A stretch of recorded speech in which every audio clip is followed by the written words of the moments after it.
Hola, ¿cómo están? Bienvenidas, bienvenidos a una nueva jornada de CNN Prime en este martes que es tremendamente noticioso.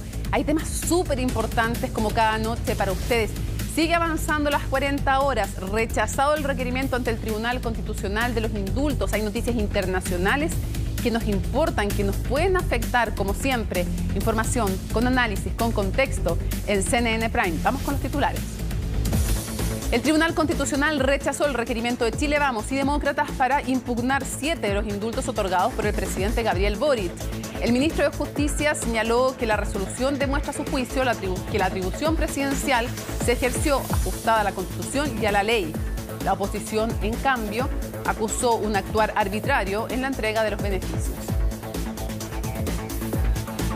El Senado aprobó de forma unánime el proyecto que reduce la jornada laboral a 40 horas. La iniciativa ahora pasa a un tercer trámite en la Cámara de Diputados, donde de aprobarse se va a convertir en ley.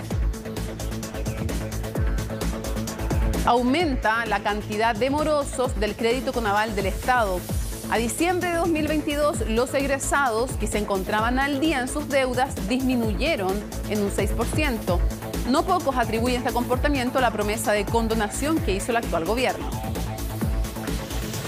Continúa la expectación ante una posible detención del expresidente Donald Trump por el caso Stormy Daniels, donde se le acusa de pagar el silencio de esta actriz porno. La ciudad de Nueva York se mantiene resguardada por posibles manifestaciones de los adherentes al exmandatario. Todo esto y mucho más, porque aquí comienza CNN Prime.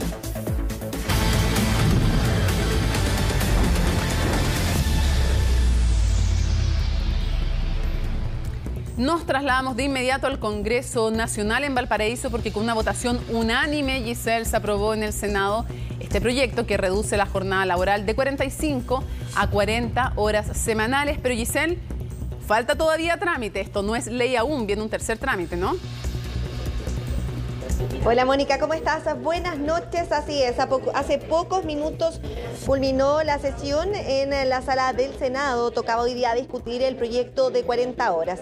Era un proyecto que venía con un informe positivo desde la Comisión de Hacienda, también desde la Comisión de Trabajo, tenía apoyos transversales, así se había desarrollado el trabajo legislativo durante las últimas semanas y hoy día de manera unánime se aprueba en la sala del Senado este proyecto de 40 horas. Tú ya lo decías, aquí no termina.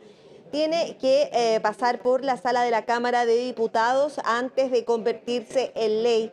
Es un proyecto que fue trabajado, discutido durante muchos meses en los que se conversó, en los que se logra esto, que de manera transversal se apoye un proyecto. Se trabajó en las comisiones, se sociabilizó con las bancadas y se buscaron esos apoyos que hoy día permiten al gobierno irse bastante contentos porque ya cubrieron este trámite acá en el Senado, un apoyo transversal. De manera unánime se vota este proyecto a favor y, como decíamos, va a tener un próximo trámite en la sala de la Cámara de Diputados. Conversamos con la ministra Janet Jara una vez terminada la sesión, también con la ministra Camila Vallejos, que se encontraba acompañando a otros ministros también que estaban en la sala durante esta tramitación. Pasemos a revisar las declaraciones de ambas. En materia de gradualidad, el proyecto de ley contempla un plazo máximo para la reducción de la jornada laboral, máximo para aquellos empleadores que lo requieran. Es decir, cualquier empleador que quiera anticiparse a la reducción de la jornada a 40 horas o de jornada laboral 4x3 puede hacerlo perfectamente. Esperamos que la próxima sesión, después de la distrital, se dé cuenta y pueda pasar inmediatamente a discusión a la Comisión Trabajo y Previsión Social. ¿Para qué? Para volver rápidamente a la sala y ser aprobado. Ojalá la primera semana de abril. Esperamos que después de este amplio acuerdo unánime por parte del Senado, podamos también encontrar el mismo espíritu en la Cámara de Diputadas y Diputados. Los cambios no se pueden frenar eternamente y aunque han pasado los años, hemos no solamente sumado apoyo, sino que mejoras al proyecto que desde el día 1 estuvimos disponibles a hacer, pero que gracias a la convicción del presidente Gabriel Boric, al liderazgo de nuestra ministra del Trabajo, que muy agradecida, al subsecretario Bocardo, al equipo del Ministerio del Trabajo, lograron obviamente liderar desde el Ejecutivo espaldas que no teníamos cuando éramos parlamentarios, una conversación mucho más amplia, mucho más profunda de cómo adecuar a los distintos sectores productivos esta reducción de jornada laboral. Y quiero decir que esto lo hemos hecho pensando principalmente en la calidad de vida de los trabajadores y trabajadoras. Bueno, recordar que fue justamente la ministra Camila Vallejo, entonces diputada, junto a la también ahora diputada y entonces también parlamentaria Carol Cariola, quienes impulsaron esta iniciativa. Ahora es una iniciativa que ha sufrido cambios desde su formulación original y que ha contado con un proceso de diálogo importante, pero además una iniciativa, Giselle, que evidentemente es súper popular y por lo tanto era bien difícil para los parlamentarios. Una iniciativa que es popular, que ha tenido un proceso de diálogo y que ha tenido modificaciones, entre otras bien importantes, de adaptabilidad, rechazarla. Sí, es una realidad, es una iniciativa popular, como yo te decía también, que se trabajó durante largos meses. Las ministras tuvieron conversaciones con diferentes organismos, con diferentes agrupaciones de trabajadores, también con las bancadas acá en el Congreso Nacional, para poder sumar estos apoyos que les permita sacar adelante este proyecto, que es un proyecto emblemático del gobierno y que sorteó ya su primera etapa de manera muy positiva acá en el Senado. ¿Qué va a ocurrir ahora, Mónica? La semana que viene es semana distrital, no hay Congreso Nacional. A la semana siguiente debe ingresar a la sala de la Cámara de Diputados. Ya lo señalaba la ministra del Trabajo, la importancia de que esté convertido en ley, ya esté todo en orden, en norma, el 1 de mayo, para que el Día del Trabajo los trabajadores, señalaba ella, puedan decir que en este país se cuenta con estas 40 horas laborales, la reducción del horario laboral. Así que vamos a tener que esperar hasta que vuelva el Congreso del receso legislativo de una semana, como cada mes en la semana distrital, para que se pueda volver a discutir este tema en la Cámara de Diputados, que por cierto esperan también las parlamentarias y las ministras y los ministros tenga la misma acogida que tuvo en el Senado durante esta jornada. Pero este no es el único tema, Mónica, que tuvimos durante esta jornada noticiosa acá en el Congreso Nacional, porque mientras estábamos acá esperando que comenzara la sala del Senado, que comenzara a discutirse las 40 horas, ocurre que se entrega finalmente la decisión del Tribunal Constitucional con respecto a esta solicitud de revisión de estos indultos que fueron otorgados por el presidente de la República, Gabriel Boric, en diciembre pasado. Estos 7 indultos que fueron revisados y que finalmente este requerimiento se rechaza, y por supuesto tuvimos reacciones acá en el Congreso Nacional, tuvimos reacciones de parlamentarios que presentaron los requerimientos y también parlamentarios que desde el oficialismo entregaron su miramiento, cuál es la visión que tienen de lo que se dictó finalmente durante esta jornada. Los invito a revisar las declaraciones del senador Walker y también las declaraciones del senador Francisco Chaguán.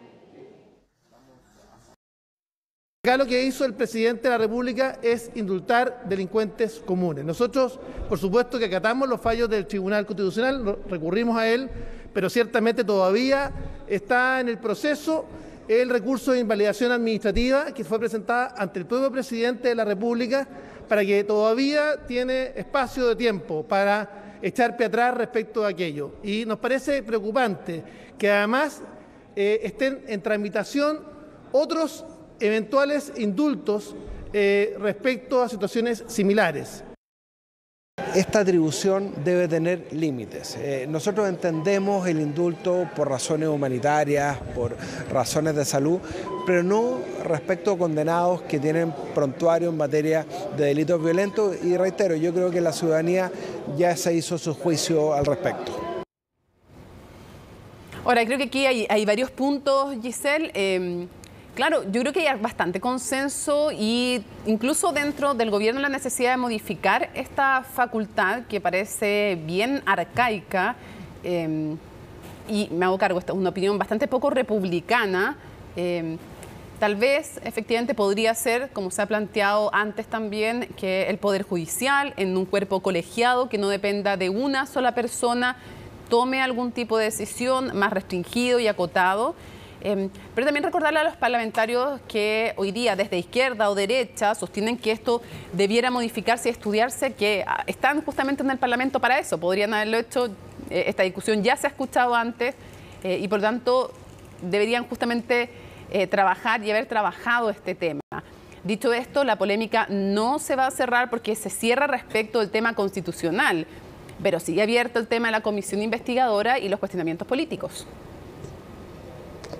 Sí, mira, habían diversos parlamentarios que durante esta tarde nos decían aquí no tiene que existir la posibilidad de que el presidente entregue indultos, debemos ser nosotros quienes debemos trabajar en esta materia y lo hemos mencionado 1000 veces, pero en la práctica, y lo cierto como tú lo mencionabas, eso no ha ocurrido en el Congreso Nacional por lo pronto. Y también lo que tiene que ver con esta comisión investigadora de indultos que podría comenzar a funcionar ya durante los próximos días, que se van a seguir revisando, y también lo que señalaban algunos parlamentarios, como por ejemplo el senador Chaguán, que decía que iban a estar muy atentos porque se estaba estudiando nuevos indultos y ellos iban a estar ahí para poder saber todos los detalles en torno a estos indultos que se están estudiando. También tuvieron palabras muchos parlamentarios durante esta tarde para lo que ocurre el domingo pasado en Tolerancia Cero, cuando el subsecretario Manuel Monsalve entrega esta información y dice que el presidente tenía al tanto todos los antecedentes de las personas que estaban revisándose sus indultos y que posteriormente fueron indultados. Es una polémica que lo habíamos conversado durante los últimos días. Han pasado casi 90 días desde que se otorgan estos indultos, pero siguen siendo tema y van a seguir siendo durante las próximas semanas. Acá en el Congreso va a estar esta comisión investigadora en la Cámara de Diputados y por supuesto eso va a traer nuevas informaciones con respecto a aquello. Durante esta jornada también conversamos con parlamentarios del oficialismo y pasemos a revisar declaraciones con respecto también a este tema. También tuvieron palabras para ello. Lo que nos molesta, lo que nos indigna es que se quiera hoy día señalar con el dedo al presidente Gabriel Boric por usar uso de una facultad que los otros presidentes ocuparon en casos que eran realmente mucho más cuestionables que esto y que hoy día se rasga de vestiduras y ayer se mantuvo silencio. Eso es lo que nos parece injusto, esta discriminación que se hace, este ataque artero al presidente Gabriel Boric y en ese sentido el fallo del TC que rechazó este requerimiento de los senadores de derecha, sumado a dos que parece que se llaman demócratas, pero que están a la derecha, como Matías Walker y Jimena Rincón. Bueno, nos parece que es algo bueno porque aclara las cosas y nos permite seguir adelante, digamos, en lo que es el proceso legislativo y dejar ya con el punto final a este tema.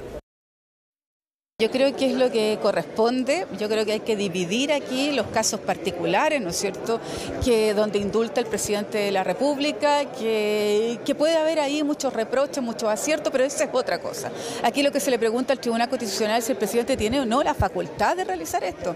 Entonces, creo que en ese fundamento y en esa especificidad de esa pregunta, el Tribunal Constitucional actuó como tenía que actuar.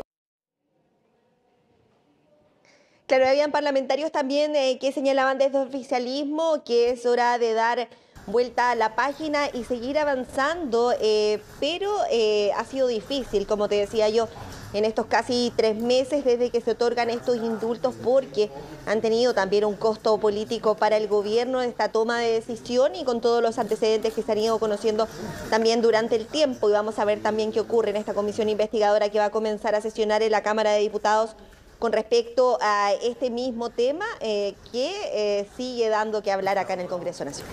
Igual sería súper importante en estos temas también, a través de los cuales se va haciendo pedagogía, que de todos los sectores políticos fueran cuidadosos y exactos con sus apreciaciones y de escuchar solamente los últimos 3, cada uno cae en una imprecisión o en contradicción. En el caso de Francisco Chaguán, del senador Chaguán, él habla de eventuales posibles indultos en plural. Sabemos de uno, no de varios. Él puede tener, y muchos, todos en su casa pueden estar a favor o en contra de la institución del indulto, a favor o en contra de las decisiones que se han tomado, ser muy críticos, pero seamos precisos. Es una. Nadie puede obligar a un presidente a negar o a dar un indulto. nadie tiene derecho tampoco a ser indultado, no existe el derecho a ser indultado, no existe eso, pero sí existe el derecho a pedir indulto. Cualquier persona del sector político que sea, por el delito que sea, puede postular, salvo algunas restricciones, pero puede postular a un indulto. Entonces, para ser preciso, otra cosa es cómo decide el presidente o la presidenta, dependiendo del caso. Entonces, es un indulto el que sabemos que está en trámite. Vamos a ver qué responde el presidente y el ministro de Justicia finalmente cuando se concrete. Lo otro, el senador Núñez critica que se critique al presidente y es cierto, sí, ha habido crítica, pero también ha habido crítica en otros momentos. Por lo tanto, me parece que la crítica política es parte de lo que va a pasar. Y lo último, la senadora Sepúlveda dice que el tribunal se tenía que pronunciar si el presidente tenía esta facultad, y eso no es así. Lo que se le preguntaba al Tribunal Constitucional es, teniendo el presidente esta facultad, ¿la ejerció de acuerdo a la Constitución y las leyes? La respuesta en este caso del tribunal fue sí, pero no se le preguntaba si tenía o no la facultad la tiene. Eso es bien importante. Y lo último, hoy día se critica desde una parcialidad política al Tribunal Constitucional. En el pasado fueron otros los que cuestionaron cuando tenía otro balance de fuerzas. Tal vez sería bueno que pensaran si la arquitectura del Tribunal Constitucional es la mejor o por qué tanto tiempo, y eso va a ser parte del proceso constituyente, no lo modificaron, pero cada uno se queja cuando no le favorece.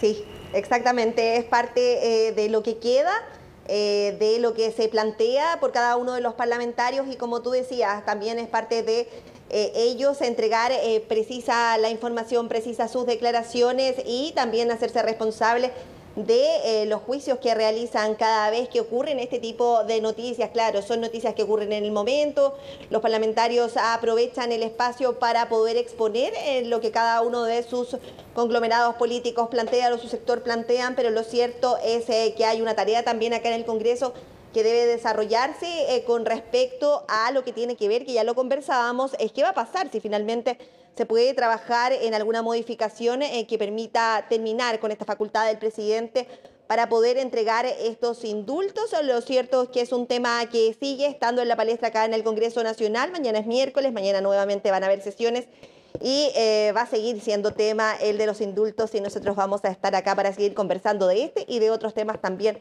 importantes que van a ocurrir en estos próximos días. Todas las opiniones siempre de todos los sectores políticos con Giselle Vergara desde el Congreso. Muchas gracias, Giselle. Nos vemos, buenas noches.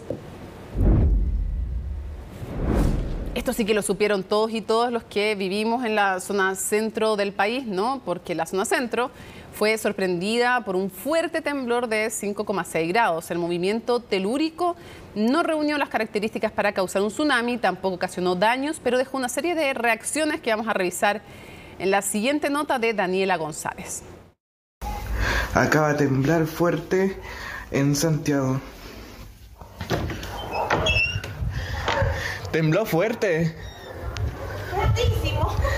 Eran exactamente las 14 horas con 38 minutos de este martes, cuando un fuerte temblor sacudió a la zona centro del país.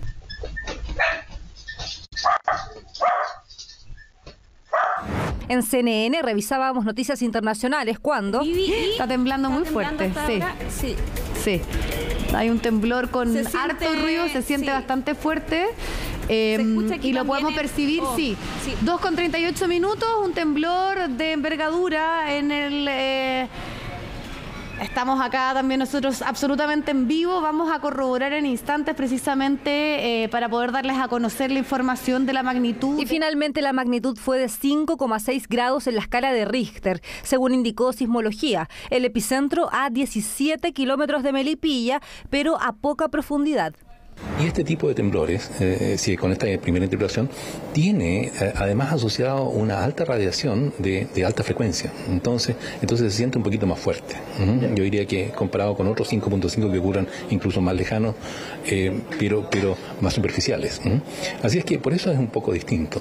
Pero es un 5.5, temblores como este, tenemos varios decenas de ellos durante el año, si no centenas. El CHOA descartó la posibilidad de tsunami.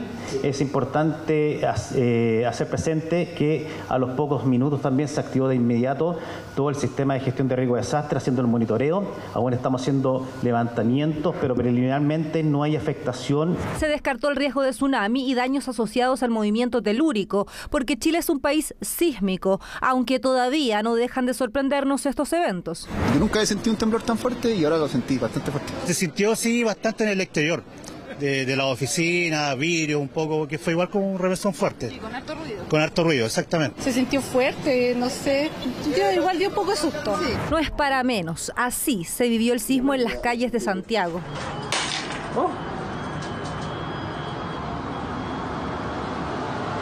Temblando acá en el centro de Santiago, frente al Banco del Estado.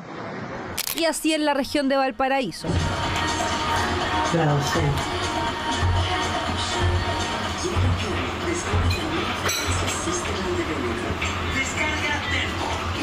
El Cerro San Cristóbal presentó un pequeño desprendimiento de tierra. Y los programas radiales en vivo también reaccionaron, con nervios de acero y otros no tanto. Uy, qué temblor, ¿eh? Qué temblor es el que estamos sintiendo hasta ahora de la tarde. Tranquilidad para todos nuestros auditores, 14:38. Pronto los reportes, es un fuerte movimiento sísmico. Aquí la contrate y use. Más información, está temblando fuerte, hay que tener tranquilidad. Somos un país sísmico. El año 2022 en nuestro país se registraron 7.273 sismos de mediana intensidad. El de hoy fue uno más, que se suma a la extensa lista de temblores que vivimos en Chile. Sigue moviéndose.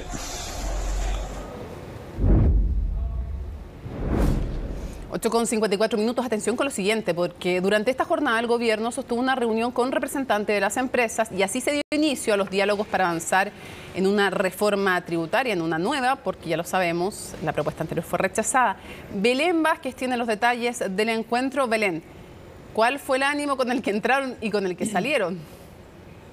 ¿Qué tal, Mónica? Fue un ánimo al principio solo de escuchar, a la salida de no haber presentado propuestas, porque, como bien decías tú en la presentación, esta jornada fue la primera reunión de este nuevo proceso, de este nuevo ciclo de diálogos que se abre para trabajar en un acuerdo que dé forma entonces a una nueva reforma tributaria. Hoy fue el turno del Comité Ejecutivo de la CPC, que por supuesto llegó representado con todas sus ramas y estuvo reunido con el ministro de Hacienda y los equipos técnicos del ministerio por casi 2 horas. Fue una reunión bien extensa, porque de hecho se proyectaba que fuera solo una. En fin, casi fueron 2 horas de reunión, donde lo que hizo el gobierno fue exponerles la metodología de trabajo que van a tener en estas 2 semanas y media siguientes, lo que se viene, que luego van a ser sistematizados. Acá, Mónica, se van a establecer 6 mesas de trabajo que van a estar compuestas por la CPC, la CUT, organizaciones de pymes, organizaciones académicas, jurídicas, sociales, y que, según dependa, van a estar acompañados de los ministros de las respectivas carteras. Por ejemplo,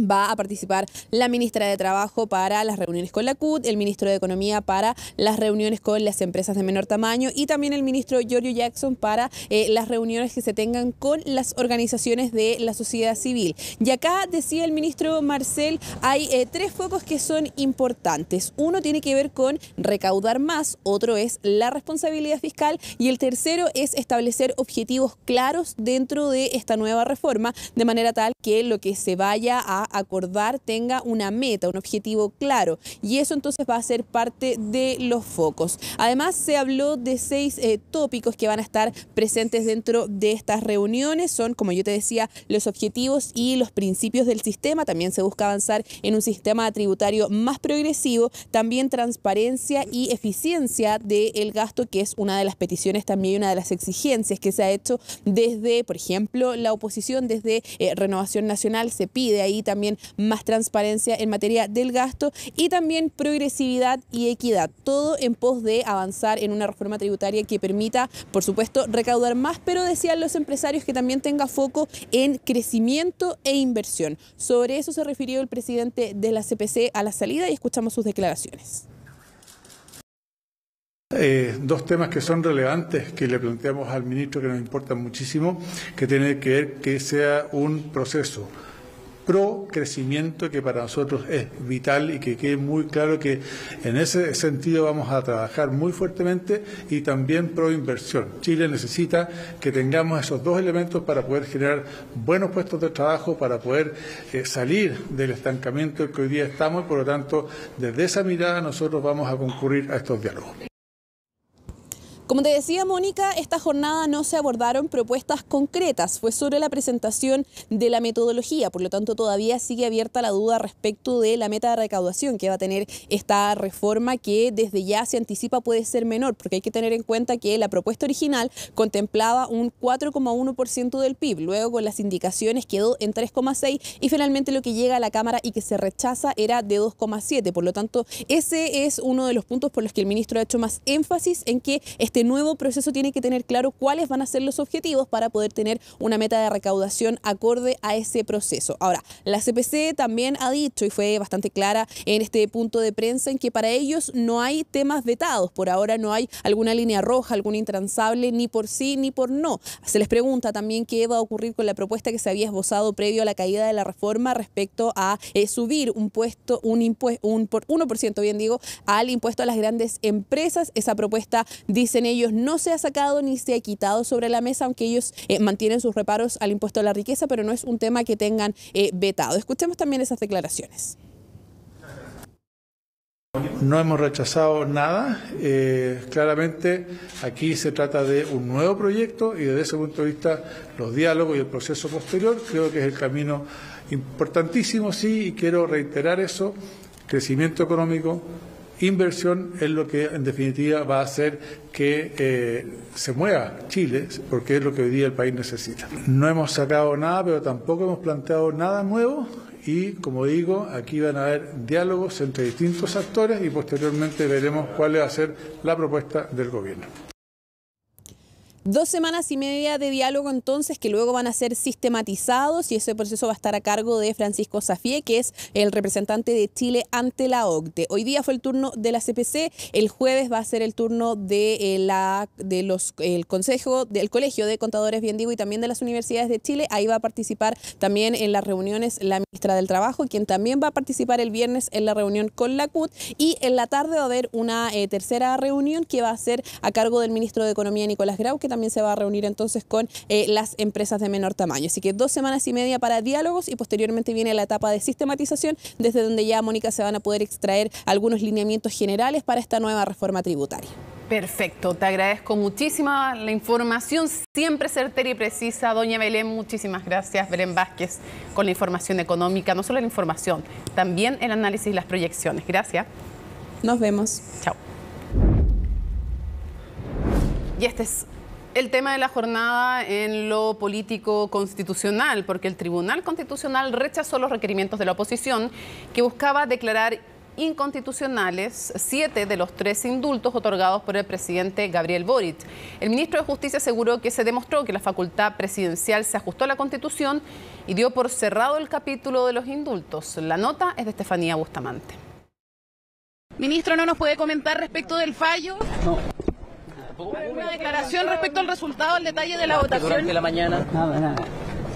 El enuetismo marcó el trabajo del Tribunal Constitucional, que tomó una decisión sobre 7 de los 13 indultos otorgados por el presidente Gabriel Boric, decretos que fueron cuestionados por la oposición, que presentó 7 requerimientos, los que finalmente fueron rechazados por el TC. Rechazar los requerimientos de inconstitucionalidad que fueron deducidos por un grupo de honorables senadoras y senadores de la República en relación a decretos supremos que concedieron indultos particulares. 5 magistrados rechazaron los requerimientos que impugnaban los indultos de Jorge Mateluna, Luis Castillo y Giordano Santander.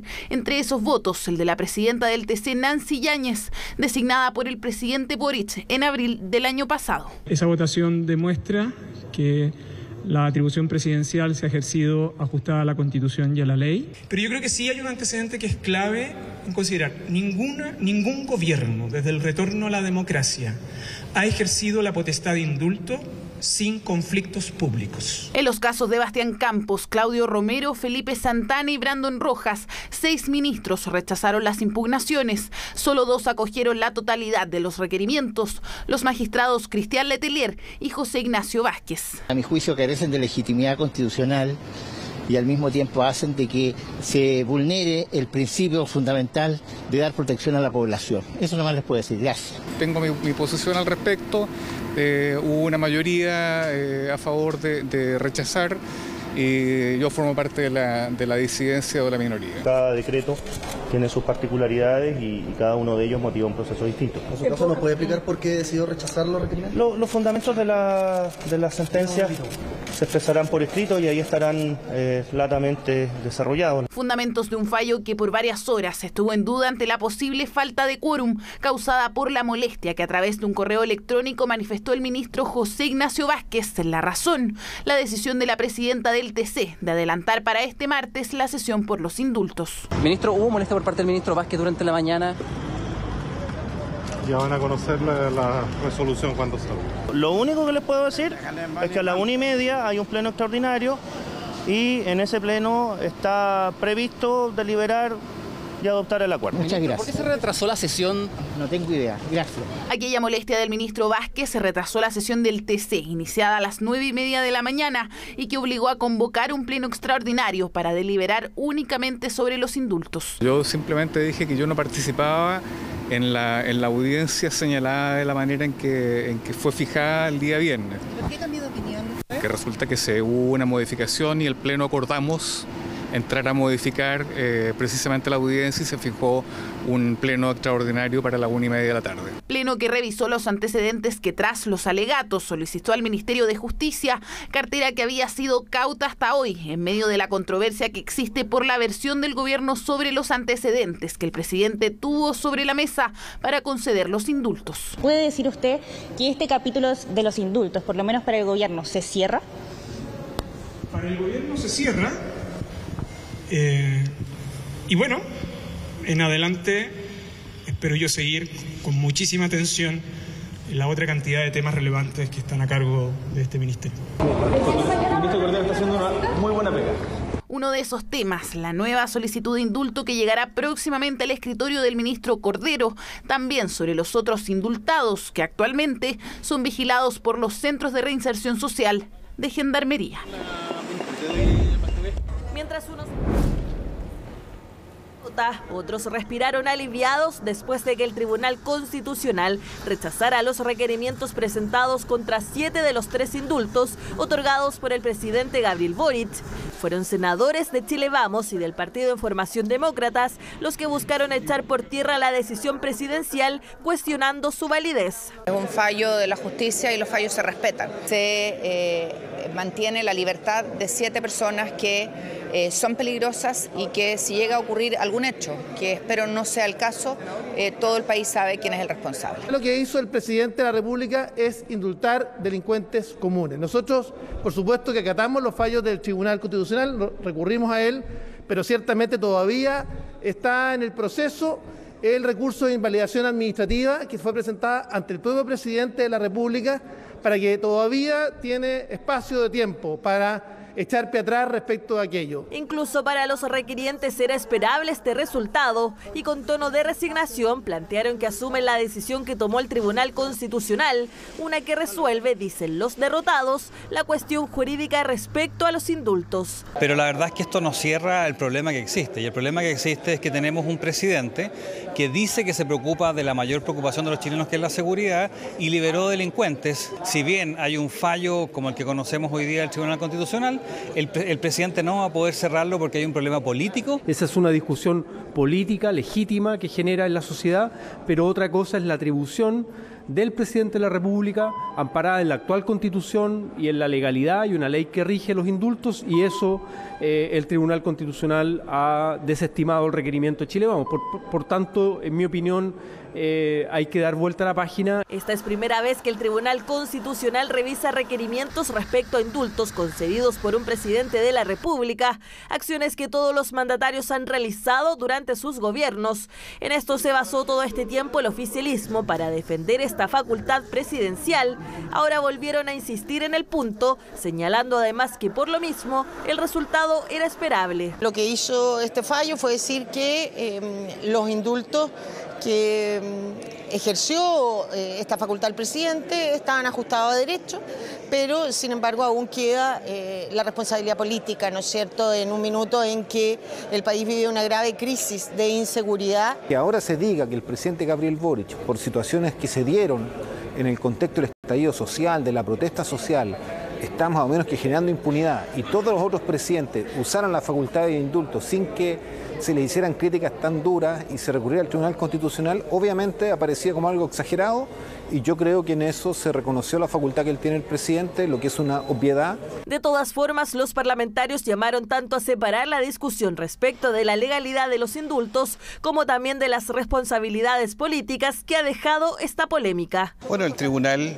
no le dio la razón a los requirentes, pero tampoco es para salir diciendo de que aquí ya quedó sepultado el problema de los indultos. La legalidad quedó resuelta hoy, pero lo político, que es la gobernabilidad, tiene que resolverse de mejor manera para que no se repitan episodios como los que hemos vivido estos meses. Yo creo que hay que dividir aquí los casos particulares, ¿no es cierto?, que donde indulta el presidente de la República, que puede haber ahí muchos reproches, muchos aciertos, pero esa es otra cosa. Aquí lo que se le pregunta al Tribunal Constitucional es si el presidente tiene o no la facultad de realizar esto. Entonces, creo que en ese fundamento y en esa especificidad de esa pregunta, el Tribunal Constitucional actuó como tenía que actuar. El capítulo donde se puso en tela de juicio la legalidad de los indultos se cierra. Sin embargo, ahora quedará la discusión respecto a mantener o no esta facultad de indultar en manos del presidente de turno. El gobierno le puso urgencia a la reforma que permitiría un autopréstamo de las AFP. De esta forma, el Ejecutivo busca que la iniciativa se vote mañana para dar por finalizada la discusión. Sin embargo, eventuales apoyos de parlamentarios oficialistas han puesto en duda el rechazo a la propuesta que el ministro de Hacienda ha calificado de un autoengaño. Los detalles en la nota de Francisca Cárdenas. 89 votos en sala es lo que requiere para ser aprobado el proyecto que permita a los cotizantes acceder a un autopréstamo de sus ahorros previsionales, una posibilidad que algunos veían lejana, pero en cosa de horas cambió el panorama. Eventuales apoyos del Partido Comunista, el PPD y RN tienen en un escenario de incertidumbre al gobierno, quienes no quieren repetir el fracaso provocado por el rechazo a la idea de legislar la reforma tributaria. Mi bancada también está considerando cuál va a ser la posición que van a tomar. Hay un debate, yo creo que hay que ser respetuoso de las posiciones, pero claro, yo ya tuve una posición en la Comisión de Constitución y la voy a sostener. Yo voy a apoyar el autopréstamo porque creo que es una herramienta válida, razonable, sensata, responsable para las familias fundamentalmente de clase media. Pero además de votarlo a favor, me parece que es absolutamente errada la posición del gobierno de pretender ahogar el debate legislativo. La iniciativa figuraba como una segunda prioridad a discutir en el Congreso este martes. Sin embargo, fue aplazada por proyectos en materia de seguridad, lo que impulsó al gobierno a darle discusión inmediata para que sí o sí se vote este miércoles. El cambio de orden fue visto como una estrategia por parte de algunos parlamentarios para ganar un día más para negociar y tratar de alinear a las bancadas oficialistas. El gobierno está actuando en clave política absolutamente y no en clave ciudadana. Claramente quieren alejar el resultado negativo del autopréstamo porque no se va a aprobar, porque no tienen los votos suficientes. El proyecto efectivamente tiene muchas falencias, pero creemos que si se aprueba en la sala puede volver a la comisión para hacer todas las correcciones posibles. Pueden ser hasta 60 cuotas, eso es todo conversable con el empleador y a través de una sobrecotización. Entonces, acá el gobierno ha mentido cuando dice que es un autoengaño. En La Moneda aseguran que la única razón para darle urgencia es pasar la página y dejar atrás la iniciativa. También aseguran que la posibilidad de que las personas saquen sus recursos ahorrados de sus cuentas está incorporada en el proyecto de reforma a las pensiones por un sistema mixto. La razón por la cual se generó esta situación y lo que busca el Ejecutivo con esta discusión inmediata es que este debate se zanje. Es un proyecto que nosotros no apoyamos, es una moción parlamentaria, pero consideramos que no es bueno que se siga postergando una definición en una materia donde se generan señales muy confusas. Es muy efímero, ¿no? Es una sola vez donde se pueden sacar los recursos. Nosotros queremos aumentar de manera permanente los ingresos de la familia y por lo tanto hoy día votar un proyecto como ese podría hacernos retroceder varios pasos. Entonces desde ese punto de vista El gobierno ha sido bastante claro, el gobierno no está a favor de este proyecto. La propuesta establece que los montos deben ser reintegrados de manera flexible, a diferencia de los anteriores retiros de ahorros previsionales, pero no aclara cómo sería esa devolución. Hasta el lunes, las bancadas del Frente Amplio, la UDI, la DC y el Partido Republicano aseguraban que rechazarían en forma unánime la medida, pero el cambio de gabinete y las tensiones que dejó los partidos oficialistas podrían mover las piezas. Yo voy a votar en contra. En el Partido Liberal la cosa está un poco más difícil. Hay una evaluación que están haciendo el resto de los diputados de la bancada. No me atrevería a hablar por ellos, pero yo al menos mantengo mi posición. Conversando con los diputados de mi bancada y también lo que he visto en pasillos es que vamos a tener una votación sumamente dividida. No van a estar las unanimidades de cada una de las bancadas porque lo que se escucha en los pasillos es que al interior de cada una de ellas, independiente de los partidos políticos, hay miradas y posturas distintas. Desde el Ejecutivo insisten en que este autopréstamo y otros proyectos asociados a esta iniciativa serían un retiro encubierto o un autoengaño. El principal detractor ha sido el propio ministro de Hacienda, Mario Marcel. ¿Que te preste los ahorros y después los devuelvas? No, pues no es justo, porque es nuestro dinero y al final en la pensión uno no ve toda la plata que uno ahorra. Sería ideal que nos pudieran emprestar nuestro propio dinero. ¿Tienes plata en la FP? Sí, por supuesto. 15 años de cotizaciones. Sí, ya hice los 3 retiros, entonces no tengo mucho. Pero yo creo que la mayoría de gente sí, porque pues tiene sus necesidades. ¿Tendrías que después devolver tu ahorro? Toda mi plata al tiro, mía. Escenario complejo para la discusión de un proyecto que será además una suerte de previa al debate por el 6º retiro, lo que iniciará nuevamente en el mes de abril. No es posible sentirse confiados, aseguran algunos, ya que en varias ocasiones, a última hora, parlamentarios han cambiado sus posturas o se han ausentado de votaciones claves. El Senado respaldó el proyecto que busca reducir la jornada laboral a 40 horas. Ahora la iniciativa, que está desde 2017 en el Congreso, va a retornar a la Cámara de Diputados para su tercer trámite constitucional. De ello nos cuenta Macarena Román. No ocultaban su alegría. Desde el inicio hasta el final de la sesión, las ministras estaban convencidas de su victoria. Este martes el Senado aprobó en segundo trámite una iniciativa emblemática del Ejecutivo, la reducción de la jornada laboral a 40 horas. Pero esperamos que después de este amplio acuerdo unánime por parte del Senado, podamos también encontrar el mismo espíritu en la Cámara de Diputadas y Diputados. Es que es un proyecto que fue ingresado en 2017 por la entonces diputada Camila Vallejo, junto a su compañera de partido Carol Cariola. Luego fue uno de los ejes de la campaña del presidente Gabriel Boric para llegar a la moneda. ¿Cuánto vale poder salir a caminar, respirar después de la jornada laboral? Salir a pololear. ¿Cuánto vale pasar tiempo en familia o tiempo solo reflexionando? Un proyecto que está cada vez más cerca de su despacho deberá retornar a la Cámara de Diputados en su tercer trámite constitucional y si es aprobado quedaría listo para ser promulgado. Después de eso las empresas deberán disminuir de forma paulatina la jornada de trabajo, 1 hora por año hasta llegar a las 40. Esta es una demanda que tiene muchos años e historia y que no ha sido fácil, que nos ha costado hasta vida de los trabajadores. Por eso, ¿cómo no hoy día celebrar de que es posible? Porque claramente hubo flexibilidad y esa flexibilidad la consiguió la oposición conversando, llegando a acuerdo. El desafío que tenemos en la política es cambiar y mejorar la vida cotidiana de las trabajadoras y trabajadores y esto es un tremendo desafío para toda la sociedad chilena. Acuerdo transversal en el Senado, pero en la calle las opiniones están divididas. Pero un país surge con educación y con trabajo, no hay otra forma. Mientras menos educación y menos trabajo, vamos a estar toda la vida siendo de segunda categoría. Maravilloso. Va a poder compartir con la familia, tener esparcimiento social. A los jefes, a los dueños no les va a convenir, pues. entonces van a presionar más a la gente, yo creo. La gente va a andar más estresada. No, producir con 40 horas es lo mismo que se necesitan con 45 quizás más, entonces eso ya es un desfase. Esté o no a favor, lo cierto es que el proyecto está a puertas de convertirse en ley. Eso sí, hay más de 500 empresas que se han adelantado con esta iniciativa y que han conseguido el sello 40 horas, entre ellas WOM. Es algo bueno, es algo que mejora la calidad de vida de las personas y también genera contextos emocionales positivos en el ámbito de trabajo que finalmente también se traducen en más productividad. La iniciativa contempla también que las empresas puedan establecer 4 días de trabajo con 3 de descanso. Esto sí reduce las horas anticipadamente desde el primer año de publicación de la ley. Este es un tema polémico. Vamos a ver qué piensa usted en su casa.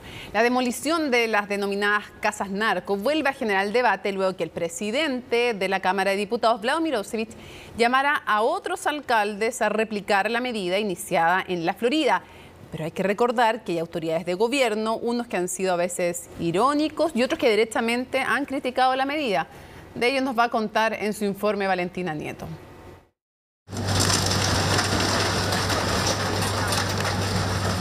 Ha sido una medida que algunos ya han catalogado como llamativa. La demolición de las denominadas narcocasas ha generado debate entre los alcaldes, pero ahora también en el Congreso. Fue el presidente de la Cámara de Diputados, Vlado Mirosevic, quien ya marcó su postura al respecto. Cuando yo digo que hay que derribar esas casas, lo que estoy diciendo es que hay que ir de frente contra la impunidad. Mi llamado de fondo es que el tema de la seguridad no es una agenda de derecha, no es un monopolio.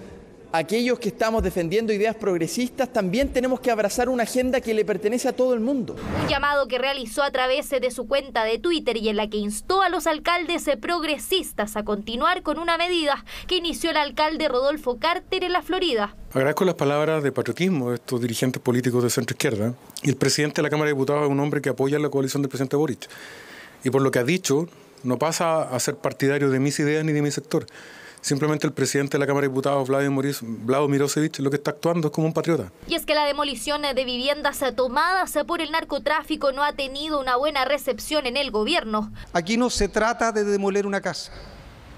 Se trata de demoler el patrimonio de las organizaciones criminales. Demoler el patrimonio de estas organizaciones sería la apuesta del Ejecutivo. Este martes, la Cámara de Diputados aprobó la ley contra el crimen organizado, la que creará nuevas técnicas de investigación con 2 nuevos tipos penales y que vendría a sumarse a la recientemente despachada ley de narcotráfico. 27 votos a favor, 14 en contra, 2 abstenciones.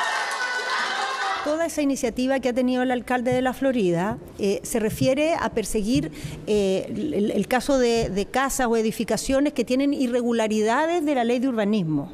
Lo que genera esta ley es que todas las herramientas que ocupan las bandas criminales, estén regulares o estén irregulares, todas vamos a poderlas perseguir con una eficacia que antes no existía. En concreto, la nueva ley de narcotráfico permitirá mejorar la persecución de este delito, regulando además el destino de los bienes incautados. Sin embargo, en el Congreso, la idea de la demolición de viviendas toma cada vez más fuerza. El narco no puede ser defendido por el Estado mientras las víctimas son perseguidas por el Estado. Así que Vlado Mirosevic se da este baño de realidad y esperemos que también ese baño de realidad le llegue al Palacio de la Moneda. Yo respaldo lo que ha hecho el alcalde Carter de demoler las casas de narcotraficantes, no solo en la comuna de La Florida, sino que en distintas partes del país, y nosotros creemos que es una buena medida. Cosa distinta es que esto se haga de manera autónoma por cada alcalde. Sería muy importante que hubiese una estrategia concordada de los alcaldes para empezar a enfrentar esto. ¿Qué opinan los alcaldes? Las miradas sobre esta medida son diversas,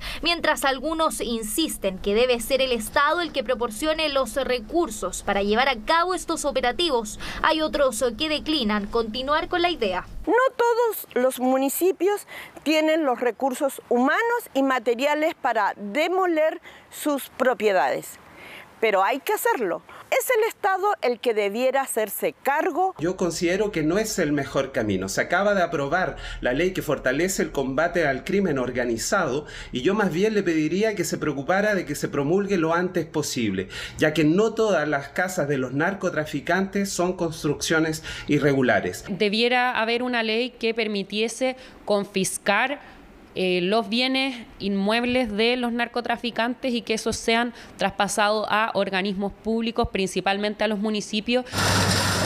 Pero ¿qué tan efectiva es la demolición de estas viviendas? La posible pérdida de pruebas en los operativos ha sido una de las principales críticas, algo que expertos en la materia han descartado. No, en ningún caso se pierde evidencia, porque todas las resoluciones de condena están ejecutoriadas ya. A lo mejor se podría encontrar evidencia, claro, pero lógicamente que es puesta a disposición de la Fiscalía inmediatamente y me imagino yo que se incoará en el caso. Demolición de las denominadas narcocasas que comenzó en la comuna de La Florida, pero que ahora otros municipios también han pensado en implementar. Reducir las emisiones de gases de efecto invernadero a la mitad antes de 2030 es uno de los avisos del Grupo Intergubernamental de Expertos sobre el Cambio Climático de la ONU, o más que aviso, consejos, advertencias, recomendaciones. Bueno, ¿qué otras medidas son urgentes para limitar el calentamiento global a 1.5 grados? ¿Y qué pasa si es que no lo hacemos? Miranda Ste. En el pasado quedaron las chaquetas y abrigos para esta fecha, porque los termómetros marcaron la llegada del otoño con 30 grados en la región metropolitana, en medio de una ola de calor. Un antecedente más del verano más cálido que vivió la capital en 60 años, altas temperaturas que son un síntoma de algo urgente, la crisis climática. La humanidad está sobre hielo delgado y ese hielo se está derritiendo rápidamente. Parte del último informe del Grupo Intergubernamental de Expertos sobre el Cambio Climático de la ONU apunta a desarrollar metas más ambiciosas y a cumplir las ya existentes, como limitar el aumento de la temperatura a 1,5 grados Celsius, la que no se cumpliría si los países no extreman sus esfuerzos. El límite de 1,5 grados es alcanzable, pero hará falta un salto cuántico en la acción climática. Este informe es un llamado de atención para acelerar masivamente los esfuerzos climáticos de todos los países y todos los sectores y en todos los plazos. En resumen, nuestro mundo necesita acción climática en todos los frentes. Todo, en todas partes, todo a la vez. Según expertos, un mismo panorama, pero esta vez con más evidencia y certeza que probabilidades en una carrera contra el tiempo que ya tiene consecuencias como las olas de calor, la hambruna y el aumento del nivel del mar. Podría ocasionar un desequilibrio en cuanto a la distribución mundial de alimentos o de recursos básicos. También esto influye mucho en la transmisión de enfermedades o de enfermedades por vectores. Pueden impactar nuestro modo de vida, en cómo ocupamos el agua, cómo producimos alimentos. Casi la mitad de la población mundial vive en zonas vulnerables al cambio climático y el flujo de capitales y su distribución pareciera ser una de las mayores trabas en este proceso. La inequidad es evidente cuando la crisis climática afecta en mayor parte a los países con menos ingresos, a diferencia de los más ricos, que también son los que más emisiones generan. Pero estas emisiones no ocurren de forma homogénea sobre el planeta, sino que están concentradas en ciertos lugares y en ciertos países, y digámoslo, en ciertas sociedades, ¿ya? Entonces, todos estamos sufriendo un impacto independiente de si emitimos o no, pero sí hay sociedades o lugares geográficos que están emitiendo mucho más. La velocidad con que están ocurriendo estos procesos de adaptación son demasiado lentas frente a la urgencia que tenemos. Lo primero que se debe hacer es descarbonizar la matriz energética por su alto impacto ambiental y particular en las comunidades que son directamente afectadas, particularmente en la zona de sacrificio. Y en cuanto al agua, que es algo prioritario, de nuevo para un país como Chile, se debe modificar el modelo de gestión. Este modelo de gestión debe priorizar el equilibrio de los ecosistemas y el consumo para las personas. En Chile ya existen medidas relevantes en cuanto a la mitigación, como la descarbonización para 2030 y la conservación de áreas silvestres protegidas, además de una serie de compromisos comunales y locales que son parte de un plan de acción para hacer frente a una crisis que pareciera irreversible. Pongan atención a lo siguiente, en solo un año el saldo total del crédito con aval del Estado subió más de 11,3 millones de UF. Asimismo, la cantidad de egresados morosos se incrementó en un 6%, un fenómeno que también se repite entre quienes desertaron de la educación superior. Es evidente que parte de estas cifras tiene que ver, según los expertos, con la promesa de campaña del presidente Gabriel Boric respecto a que iba a condonar el CAE, mientras que en el Ejecutivo apuntan a un problema del Sistema General de Financiamiento. Ángela Rayman reportó este tema. La promesa de condonar la deuda del crédito aval del Estado se vuelve cada vez más lejana. Año a año aumenta la cantidad de estudiantes que adquieren este préstamo y por ende el costo para borrar la cifra va en constante ascenso. Si en 2021 eran 680.000 las personas que estaban en situaciones de pago del CAE, en 2022 ese número se elevó a 777.000. Es decir, si el monto estimado de todos los créditos otorgados entre 2006 y 2021 era de 256 millones de UF, a diciembre de 2022 subió a 268 millones de UF, o sea, 11,13 millones de UF más en solo un año. Este es mi quinto año con el crédito con el CAE, porque se escapaba de las manos de la realidad de mi familia poder pagar la carrera. De mi carrera anterior tengo como 10 palos y ahora estoy acumulando, yo diría, más de unos 15 palos. Si salgo los 6 años, que es muy poco posible en esta carrera porque es muy difícil, sería como 42 millones de pesos. La cantidad de deudores egresados que están al día disminuyó de 52 a 46%. Lo mismo ocurrió con quienes se desertaron de sus estudios, pasando de un 16 a solo un 13%. Entre los egresados, el porcentaje con 3 o más cuotas en mora también mostró un incremento de 12 a 13%, algo que algunos atribuyen directamente a la promesa de campaña del presidente Gabriel Boric. Tanto la promesa de campaña de condonación de las deudas educativas como las sucesivas veces que el presidente de la República y el ministro han insistido en esta política afectan el comportamiento de pago. El diseño del financiamiento de la educación superior a través de CAE tuvo resultados no esperados. Creció más rápido en mayor cantidad de lo que en su momento se pensó. Por lo tanto, nosotros creemos que la morosidad tiene una raíz estructural. Los morosos del CAE han aumentado y en consecuencia también el número de personas a las que el Estado les pagó la garantía asociada al crédito, subiendo un 64% para los desertores y a un 34% para los egresados. Sin embargo, hay quienes atribuyen estas cifras a una serie de causas que estarían relacionadas, mientras que el Ejecutivo trabaja en un plan mayor para la educación superior. Nosotros lamentablemente vimos cómo muchas personas fueron a firmar repactaciones bancarias luego de que el presidente Boric prometiera condonarle a los que estuvieran al día. Ya no existe DICOM por las deudas de educación. Los bancos no prefieren embargar porque prefieren cobrar la garantía que le paga el mismo Estado. El Estado se sigue endeudando y básicamente esa es la respuesta por la cual los deudores de forma masiva están hoy día dejando de pagar. Y estamos trabajando en eso por un sistema de financiamiento para la educación superior que no genere deuda, que genere un financiamiento estable para el desarrollo de la educación superior en el futuro y también en un plan de condonación. Estamos trabajando para tener listas las propuestas prontamente. En el Congreso también apuntan a continuar con este proyecto que condonaría la deuda de miles de personas que debieron utilizar el crédito para costear sus estudios. Debemos buscar una solución a un problema estructural al que se vieron enfrentados miles de familias chilenas, donde los y las estudiantes no tenían otro mecanismo para poder ejercer sus derechos a la educación. Necesitamos el apoyo del Ejecutivo, así que esperamos que el gobierno no eche pie atrás a esta decisión para dar una solución a miles de estudiantes y ex estudiantes que hoy lamentablemente están sobreendeudados. Durante el año 2022, más de 47.400 estudiantes solicitaron el crédito aval del Estado. La cifra creció en 1.100 personas respecto al balance del año anterior, cuando 46.300 accedieron a este préstamo para financiar el arancel de su carrera. Termina CNN Prime, luego viene Futuro 360, pero antes CNN Tiempo, después Futuro 360 con un especial sobre la energía. Pero le vamos a pedir a la cámara que se amplíe, que se abra, porque hoy día es un día especial. Hoy día es 21/3, el Día Internacional del Síndrome de Down. Tal vez ahí se dan cuenta que estoy con zapatos diferentes.